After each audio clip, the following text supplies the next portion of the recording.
Waalaikumsalam warahmatullahi wabarakatuh. Bismillahirrahmanirrahim. Alhamdulillahi rabbil alamin.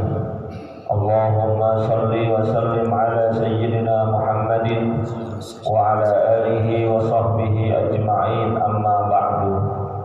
Fa inna asdaqal hadisi kitabullah wa khairal hadi hadi sayyidina Muhammadin sallallahu alaihi wasallam wa syarrul umuri muhdatsatuha wa kullu muhdatsatin bid'ah wa kullu bid'atin dhalalah wa kullu dhalalatin finnar. Subhanaka la ilma lana illa ma 'allamtana innaka antal alimul hakim. Rabbi shrah li sadri wa yassir li amri wahlul 'uqdatam min lisani yafqahu qawli. Amin. Yang sama-sama kita hormati dan muliakan guru kita Ustaz Dr. Andes Haji Asman bin Haji Abdul Rahim, Ketua Masjid Al-Istiqomah Ustaz Asmari bin Kiai Haji Abdul Rashid Siddiq, bapak-bapak, ibu-ibu, remaja, hadirin jemaah yang dimuliakan oleh Allah. Alhamdulillah, sama-sama kita laksanakan kewajiban kita sholat subuh secara berjamaah, dilanjutkan dengan hadir di majelis ilmu. Mudah-mudahan rangkaian ibadah ini diterima dan dilipat gandakan pahala oleh Allah Subhanahu wa taala. Amin ya rabbal alamin. Melanjutkan bacaan kita. Bismillahirrahmanirrahim. Qala al-muallif rahimahullahu ta'ala anhu, qala Allah ta'ala li rasulih alaihi salatu wassalam, wadhkur rabbaka fi nafsika tadarru'an wa khifah wa duna jahri minal qawli bil ghuduwi wal asal wa la takun minal ghafilin.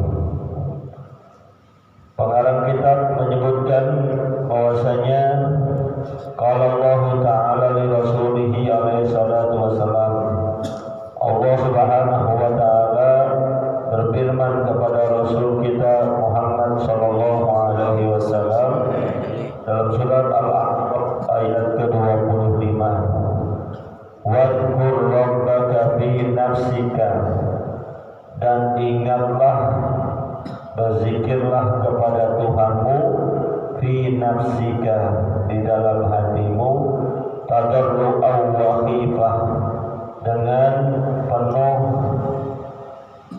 kerendahan hati, wa khifah, dan rasa takut, wa duna jahri minal qawli, dan tidak dikeraskan ucapan-ucapan zikirnya, bil ghuduwi wal asal, pada pagi dan sore hari, wala takum minal ghafilin, dan hendaklah kalian tidak menjadi orang-orang yang lalai.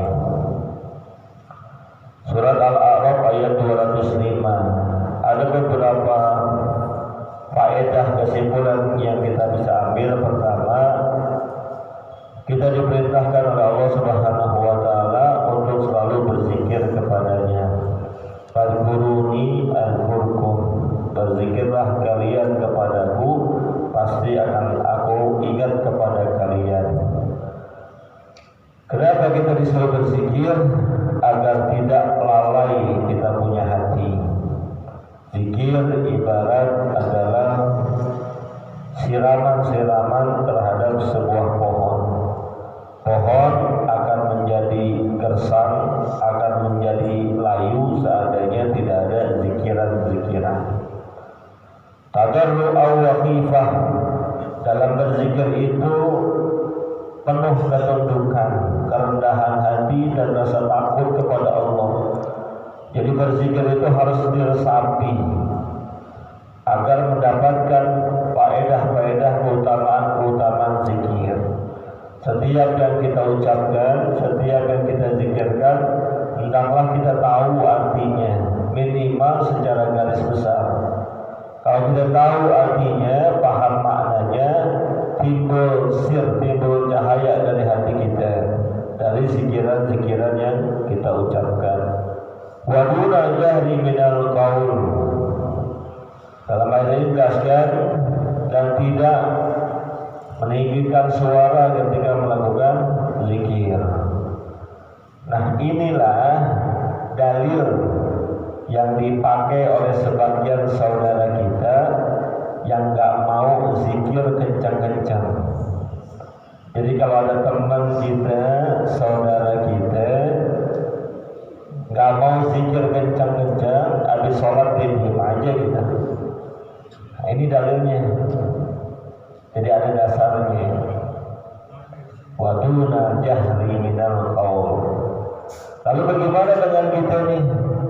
Gitu kan, assalamualaikum warahmatullahi, assalamualaikum warahmatullahi, istighfarnya kencang terus sampai doanya diaminin segala. Ada nggak dasarnya? Ada nggak dalilnya? Nah inilah kenapa kita kudu ngaji, ngajinya yang benar, bukan dari cuma baca di internet ataupun dengar siaran YouTube. Karena internet dan YouTube itu walaupun cakupannya luas, tapi sifatnya terbatas.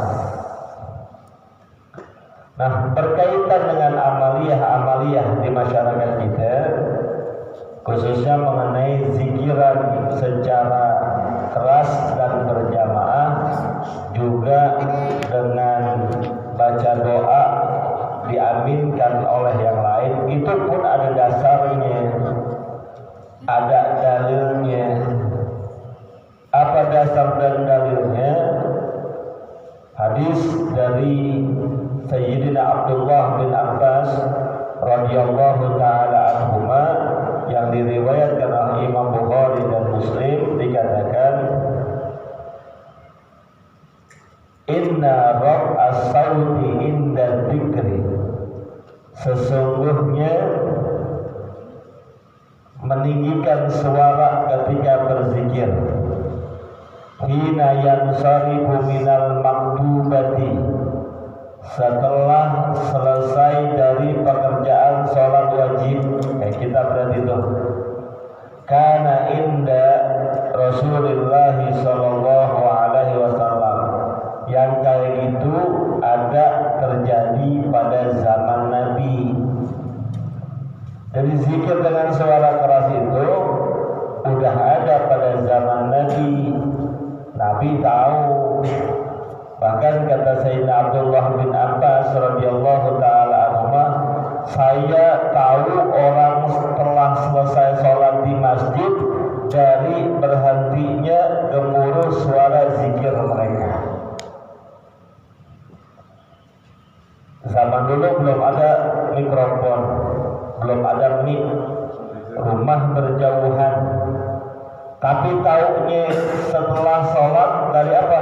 Dari gemuruhnya bacaan zikir mereka. Berarti pelan apa kencang bacanya?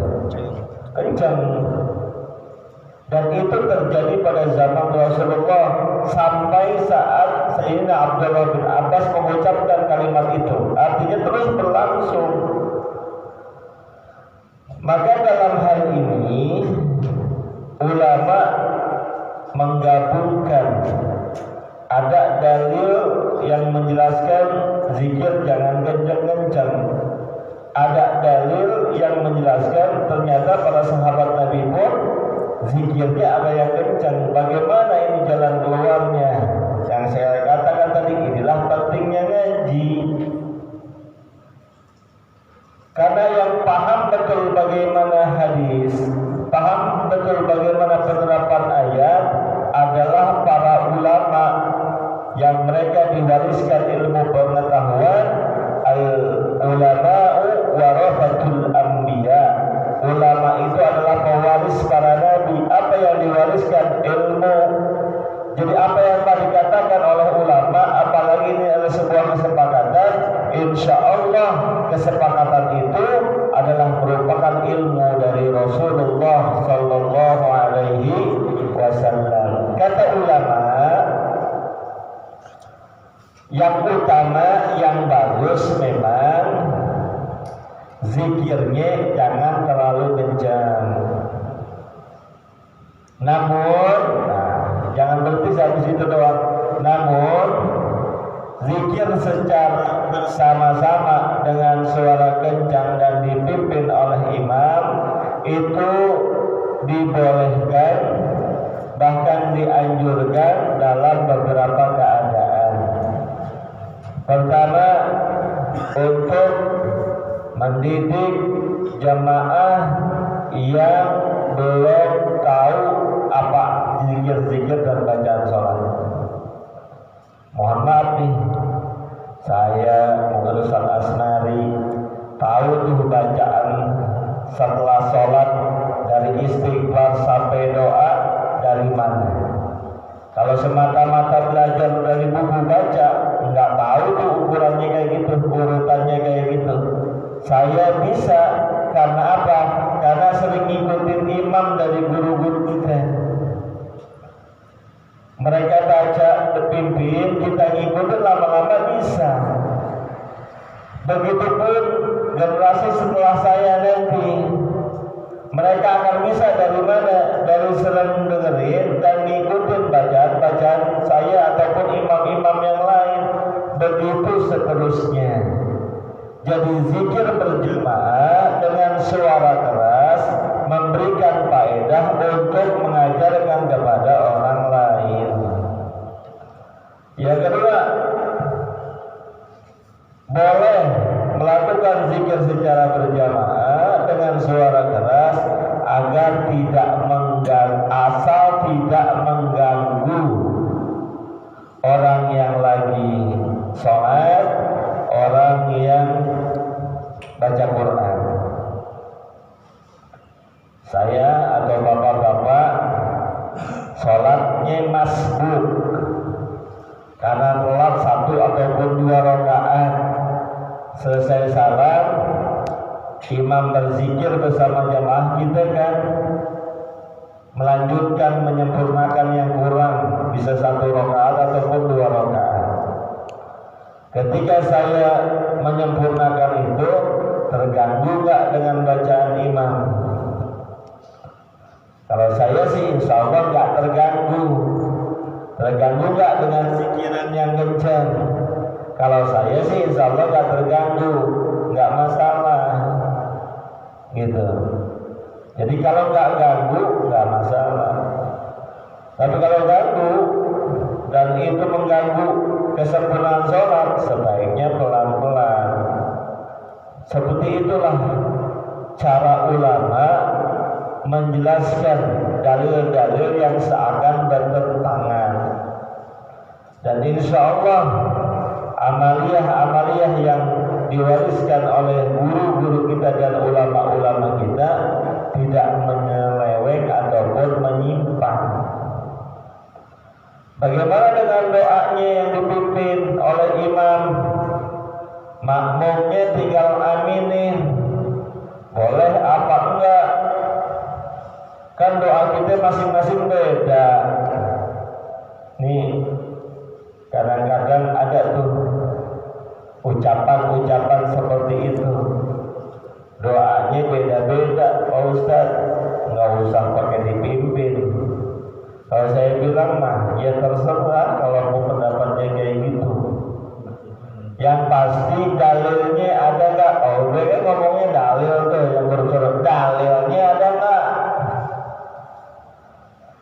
Untuk mengetahui dalil dari mana? Ngaji yang paham ulama, guru, kiai. Kita mah orang awam, orang bodoh, ngikutin aja dah pekerjaan ulama, insya Allah lurus. Emang ente apal Al-Quran seluruhnya? Emang ente apal hadis Nabi seluruhnya? Boro-boro. Jangankan sampai jutaan seperti Imam Ahmad bin Hanbal rahimahullahu ta'ala anhu, hafal hadis sanad dan matanya. Orang model kayak kita dapat 10 juga udah cakep banget, tapi kan belum tentu. Maka doa secara berjamaah dipimpin oleh seorang imam ataupun ustadz ataupun guru yang lainnya mengaminkan, itu ada dalilnya.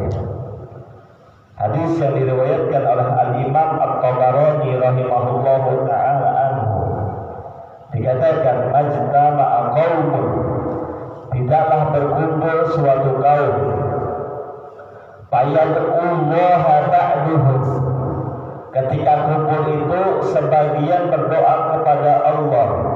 Sebagian ini bisa satu orang. Wa yu'minu ba'duhum. Kemudian yang lainnya tinggal ngaminin. Ini kerjaan kita bukan? Kerjaan kita bukan?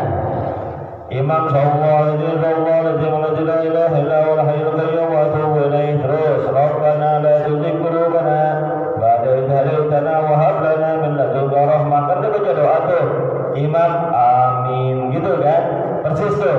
Satu baca doa wa yu'minu ba'duhum, kemudian yang lainnya ngaminin. Apa kata baginda Rasul? Illa stajaba Allahu du'a'ahum, kecuali perkara mereka itu menyebabkan doa-doa mereka dijabah oleh Allah Subhanahu wa taala. Ada enggak dalilnya? Ada enggak dalilnya? Ada. Yang kagak ada tuh lu enggak mau ngaji. Ada dalilnya. Bahkan dengan itu tuh menyebabkan doa kita dijabah oleh Allah Subhanahu wa taala.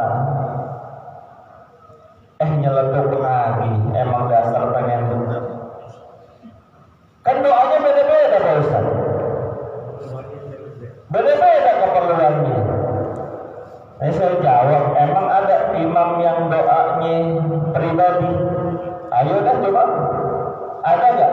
Imam juga tahu diri, makanya yang dijadiin imam itu yang paham agama, bukan yang error, bukan yang sembarangan, yang faqih kata Rasulullah. Pertama standar imam, faliya'ummukum aqra'ukum li kitabillah. Hendaklah yang menjadi imam di antara kalian yang paling paham baca Quran, yang paling bagus bacaan Qurannya. Yang kedua, yang paling faqih. Setelah bacaannya bagus, dia paham tuh cara penerapan agama, bukan semaunya doang.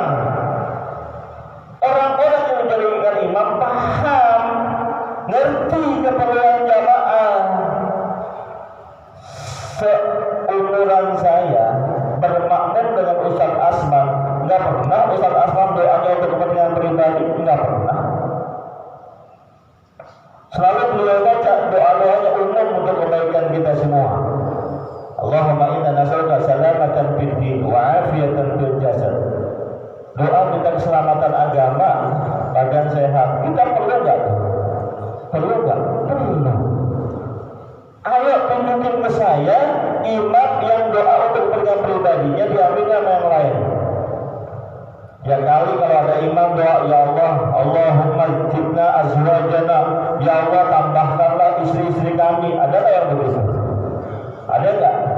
Tapi kalau ada kita aminin juga. Kalau kita nggak tahu artinya, nggak pernah ada untuk kepentingan pribadi. Rabbana atina fid dunya hasanah wa fil akhirati hasanah wa qina adzabannar.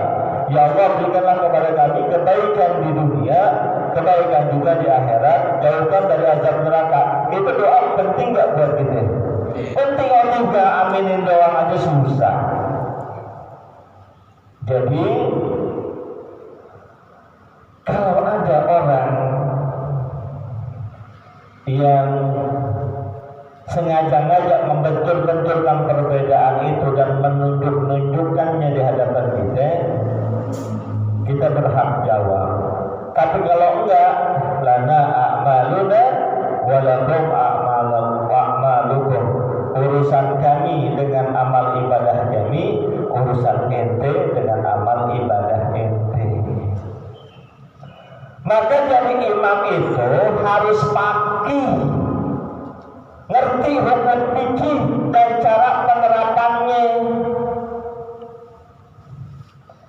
Saya misalnya subuh biasa kunut, tahu-tahu disuruh imaman di tempat yang nggak pernah kunut. Minimal saya kudu nanyain pada jemaah, saya biasa kunut, sekarang saya ditunjuk imam, mau pakai kunut apa enggak? Minimal begitu. Jangan main selonong aja. Rukuk kedua, Allahumma hdina fiman hadait. Makmumnya nggak biasa kunut, bingung. Lah ini salah imam ini. imam salah tempat. Saya nggak biasa zikiran setelah sholat. Tahu-tahu disuruh jadi imam di tempat yang biasa zikiran setelah sholat. Maka adab saya sebagai penerapan fikih saya, ikutin zikirannya. Begitu. Penambah. Fikih itu bukan bagaimana kita.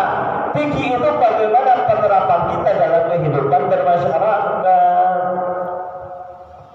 Hindari perbedaan yang membuat rusuh jamaah. Itu fikih. Maka baca sejarah bagaimana Imam Syafi'i rahimahullahu ta'ala anhu menghormati perbedaan fikihnya dengan Imam Abu Hanifah. Ketika beliau datang ke kota Baghdad, pengen ketemu dengan Imam Hanifah, udah nggak ketemu, Imam Hanafi nggak ketemu, tapi ketemu dengan murid-muridnya. Di sana Imam Syafi'i itu biasa kunut. Orang mazhab Hanafi nggak biasa kunut, bahkan mereka mengatakan kunut itu batil. Maka Imam Syafi'i menghormati ketika sholat dia nggak pakai kunut, menghormati. Begitu pula dengan Buya Hamka. Ketika dia, mohon maaf, Buya Hamka itu kan biasa nggak kunutan. Tahu-tahu disuruh jadi imaman di masyarakat yang kunut. Dia kunut. Itu namanya pinter, paki. Bukan sekedar tahu tentang perbedaan pendapat, tapi bisa menerapkannya. Maka kalau ngaji yang lamaan dikit. Orang semakin berilmu, semakin bijaksana dalam menerapkan ilmunya. Bukan semakin arogan. Bukan semakin gue bener lu kagak, gue itu sunnah lu ahlul bid'ah. Bukan begitu ngaji. Justru semakin kita ngaji, semakin kita tunduk, semakin kita menghormati perbedaan. Ternyata memang fikih itu begitu luas tuh ngaji. Ini baru dapat 3 kali pertemuan ngaji, yang lain dianggap bid'ah, sesat dia mah udah. Hati-hati, paham ya? Jadi berkaitan dengan zikir, rame-rame zikir, keras-keras, memang ada dua-duanya dalilnya. Dan zikir itu bukan hanya di masjid doang. Di setiap keadaan kita berzikir. Sampai mau masuk ke dalam rumah aja itu ada zikirnya. Minimal ucapkan bismillah masuk rumah. Baginda Nabi Muhammad SAW bersabda, "Idza dakhaltal baita," apabila kalian masuk ke rumah, "Fadzakarallaha," masuk ke dalam rumah dengan berzikir kepada Allah, minimal ucapkan bismillah. "Wa dzakarallaha inda ta'mihi," dan juga berzikir kepada Allah ketika makannya. Faqala syaitan, maka syaitan berkata kepada teman-temannya, "Ma'adzaqal mabita wal asya'a." Ini bahasa kita nih, sianan deh lo. Ini malam nggak bisa nginep, ini malam nggak dapat makan, ini hari kamu nggak bisa dapat tempat tinggal, nggak bisa dapat makan. Kenapa?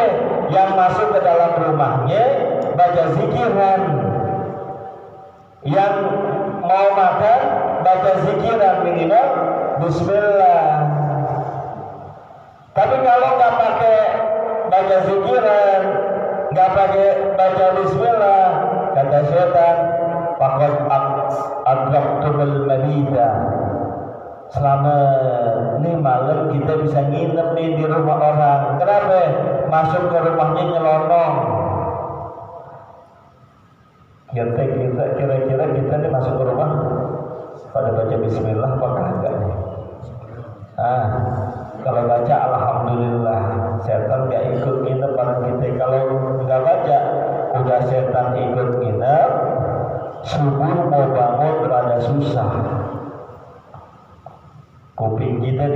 nama setan.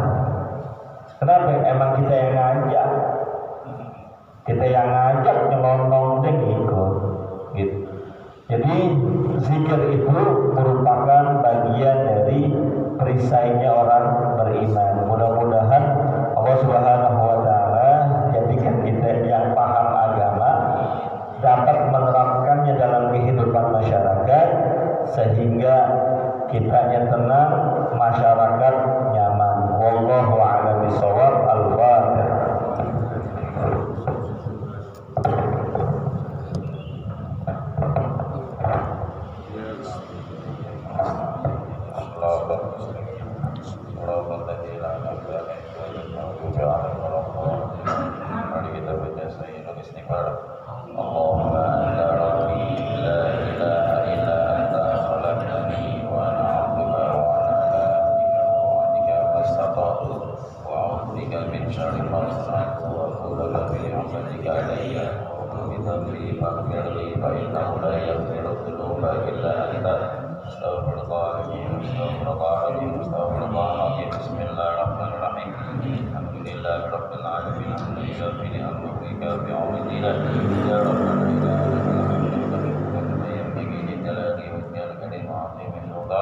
اللهم صل على سيدنا محمد وعلى ال سيدنا محمد.